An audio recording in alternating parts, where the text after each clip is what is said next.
An education video, not sponsored. Good morning, world. We're about to go fly a biplane with vintage Air Taurus. You got anything to say? Can't wait to go flying. Oh, and it's gonna be in Rockport, Texas. It's gonna be a biplane, and it's gonna be an aerobatic flight. We got here with Nevaeh. What's up? And I'm Zandra, and this is Dad. I'm Pops. Hey, don't forget to like and subscribe. If you like everything that's going on, you hit that like button. There's gonna be a lot more crazy stuff coming to you. Yeah. Anyhow, we'll talk to you later when we're about to go on the flight. Adios, amigos. The need for speed. Ow! Hey guys, nobody was talking in this one part of the video except the pilot and me, and we weren't wearing mics because we didn't think this was going to be a YouTube video. But I'm just going to go over what he was saying and what he was telling me. So on the side towards the left of me, there are gears, and I can't touch those, but he can because he's the one who's flying. But he was letting me know if I see them move, that's not Casper the ghost, it's him.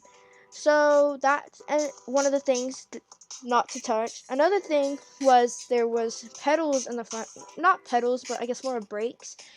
And you know what happens when you brake? You stop. But on a plane, I guess because for how much more weight there is on the front, it would tip forward and crash. And of course we don't want that because this is a beautiful plane and nobody just wants to crash a plane at all.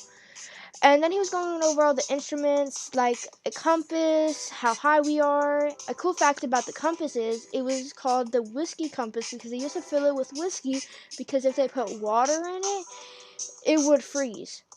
And so in this one part, you're going to see we start covering our ears, except my dad because he's used to jets and all that.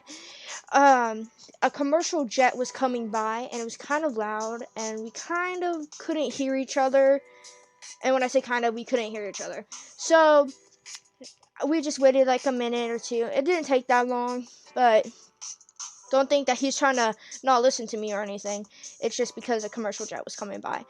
Another thing he was going over is the mirror on top. If you can tell, there's like a little like ball thing on the top wing. It's a mirror. And what that is for is because the pilots couldn't talk back to the co-pilots back in the day. The co-pilots could talk to the pilots, but that was just it. So the pilots would have to like hand signal the co-pilot. But I don't think it was really necessary co-pilots and pilots. I think it was a trainer and the person training. So but my sister's not good at recording, so I do apologize. It looks kind of messy and just shaky and stuff. But it's our first time making a YouTube video, so I hope in the future that we will improve. Right now he's going over the seat belt. My sister and my dad got a close-up of me. You can see the cockpit now. And then, of course, my dad's telling the pilot about how it never gets old about hearing a commercial jet, or just a jet, or just being on a base. But the pilot says he doesn't really like it. Still going over the instruments. Nothing pretty exciting, I guess. I mean, it's all pretty exciting, but nothing, like, crazy to where it's just crazy. But it was really nice debrief. I was able to understand everything. He wasn't very fast with what he was trying to say. He was very calm, and he was also in a funny way trying to make it a learning experience. So it was very nice. If you guys ever come to Rockport or whatever and need to go on a biplane that was used in World War II, I would definitely suggest using vintage Air Taurus. They're pretty good. I've flown with them before this one. It was pretty nice. It was actually really nice because I got to fly that one. But if you guys just want to be on like kind of a roller coaster but in an open cockpit, I would suggest this. Now, if you guys are shy and you guys are scared of talking to like people, I guess, this might be kind of scary for you because you do have to talk to him to letting him know what you want to do. Like if you want to do a loop or hammerhead or like something from Top Gun, you know what I'm saying. Of course, you can't do a lot from Top Gun, but you know, something kind of close. But you can also do hand signals, but it's kind of better if you were to say something. But if you guys are okay with that, it's great for you. And of course, this is the headset going on me. It looked pretty cool. I wish I got a photo. I don't know if my parents got a photo of me with the goggles on, but I look like a really cool person. So, and of course I couldn't put on the head thing because, you know, I was kind of stressing out. I was thinking about, am I going to fly? Am I not going to fly? That's another thing you can do on this. I don't know if I mentioned it, but you can fly this. I don't know for how long, a minute, two, but you can fly this. I was too scared. I did not want to fly it because this was a part of World War II, and I was scared. And then the goggles got put on me, and I look pretty cool, guys. If you guys want to look cool in goggles and a headset, you should probably come here or buy your own. Just saying. But it was a really nice experience. I would say I loved it because we were able to go over the clouds. And I sadly don't have a video of me over the clouds, at least not yet. But we were over the clouds. We had a nice experience. Me and my sister. We were over kites and things, if that makes sense. It was pretty nice. I would like to say, if you guys ever want to do something like this, I think you guys should do it because I loved it.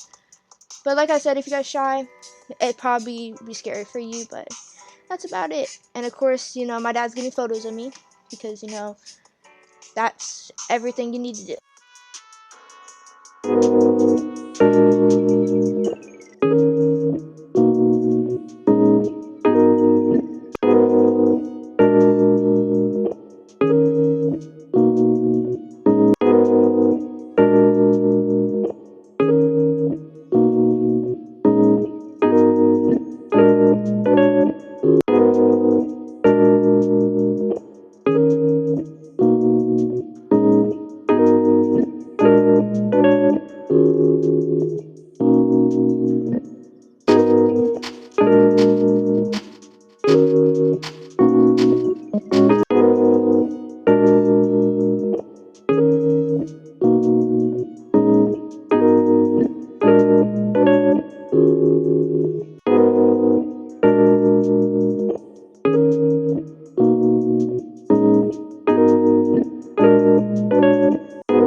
Hey guys, so now it's my sister's turn, and basically it's the same thing I got. She got the same debrief, the same instructions of like what to do, what not to do, like the pedal stuff, like the compass, things like that.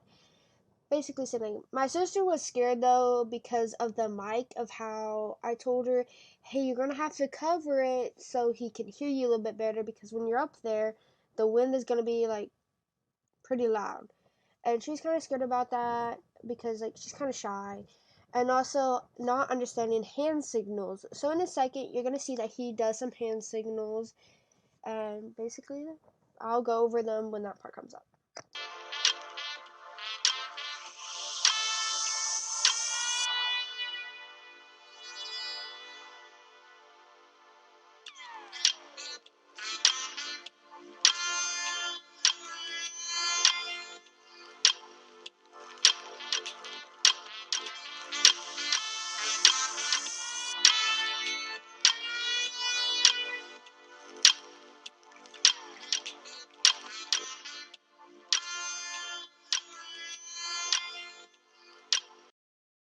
this video, he goes in the back seat and goes over hand signals like a loop, a turn. I might be wrong about some of these signals.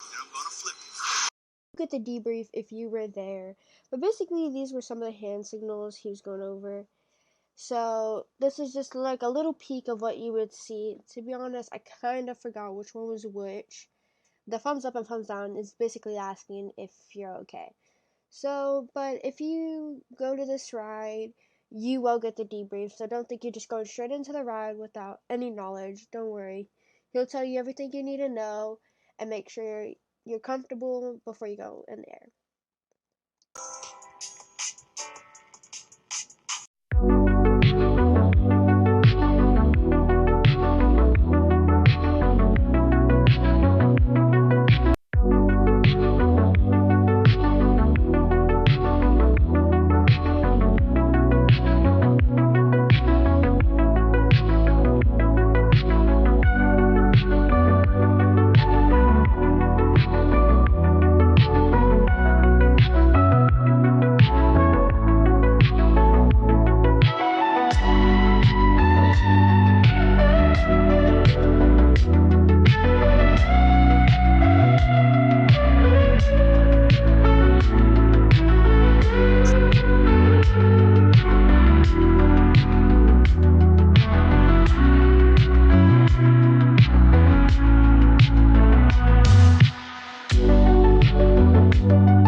What's it like to be a Coast Guard pilot? Oh, I'm not a pilot. Alright, well, what's it like to be a part of the Coast Guard? What is it like? There's, I don't know, there's a lot of great things, a lot of great aspects. I would say, like, the best part of it is just the community and, like, everybody. It's kind of like everybody helps out everyone. So, except me. I sit in the back of the aircraft.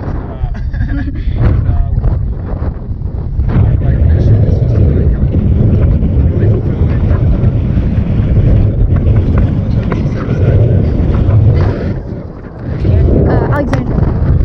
Okay, thank you.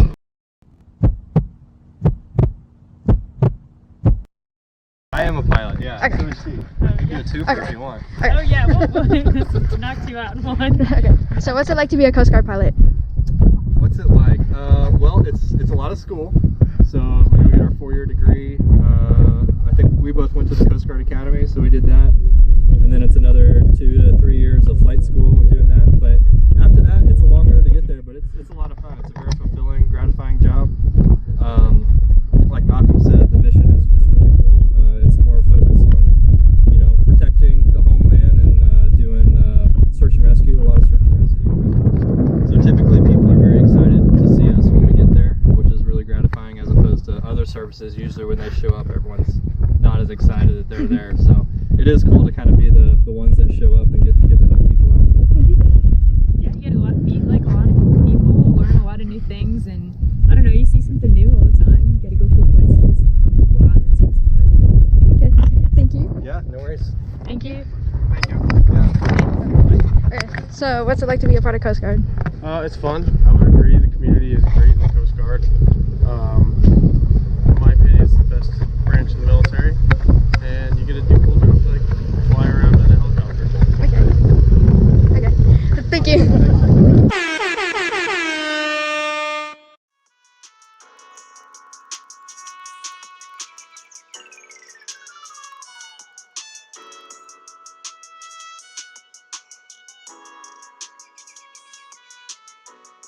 Hey, this is Nevaeh. I just got off the flight and I'm taking some photos now. It was fun. I really recommend it if y'all ever are in Rockport and want to go on a cool World War II plane. I would love to do it again. It was a great time. We did some loops in a Hammerhead, and that's it. Something exciting happened.